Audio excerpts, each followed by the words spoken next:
Chaque croyant, il y a cette vieille nature qui ne peut faire autrement que de pécher. Elle ne peut connaître Dieu, ni lui obéir, ni lui plaire.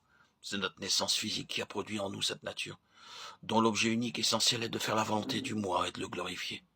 Dans chaque croyant, il y a également une nouvelle nature qui ne peut pas pécher. Sa raison d'être, c'est de connaître Dieu, de lui obéir, de lui plaire. Cette nature-là nous est donnée à la nouvelle naissance, elle tend à faire toujours la volonté de Christ.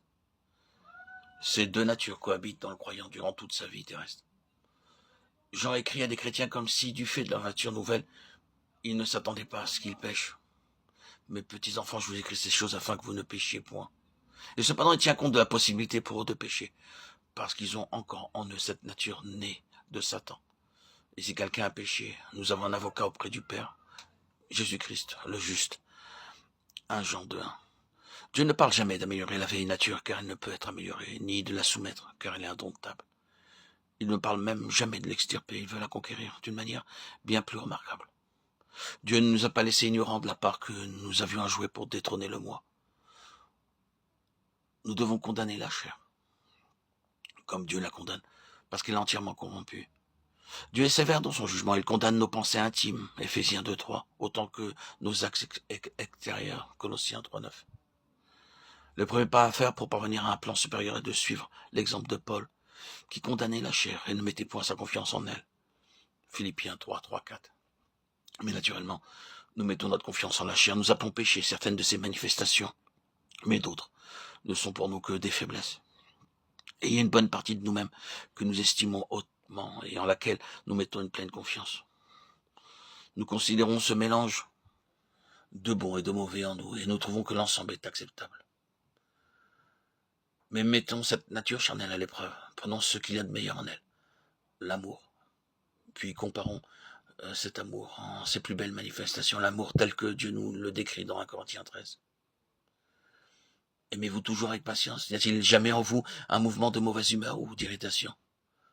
Votre amour est-il toujours plein de bonté, sans la moindre arrière-pensée, sans dureté? Est-il toujours pleinement désintéressé, sans égoïsme et sans jalousie?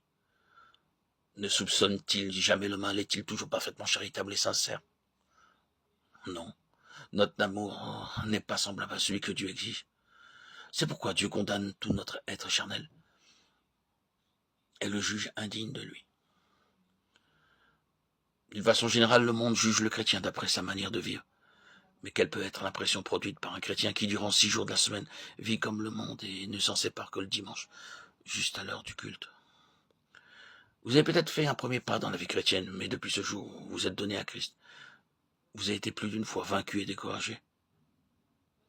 Vous soupirez après la paix, le repos et la victoire.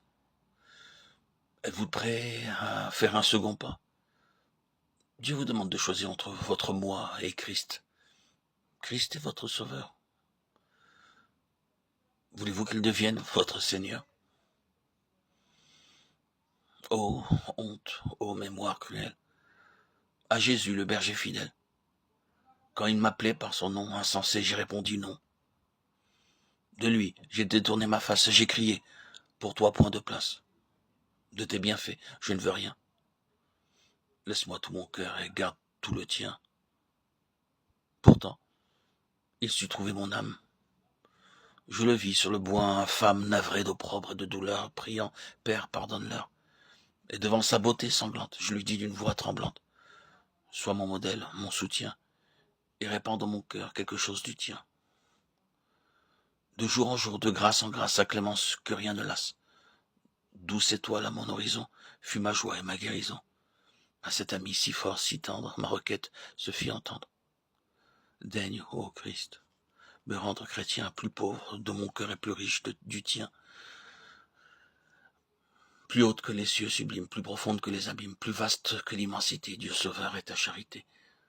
Je suis vaincu, je rends les armes, et baignant tes pieds de mes larmes, je soupire après un seul bien. Viens m'ôter tout mon cœur, me donner tout le tien. Théodore Monod.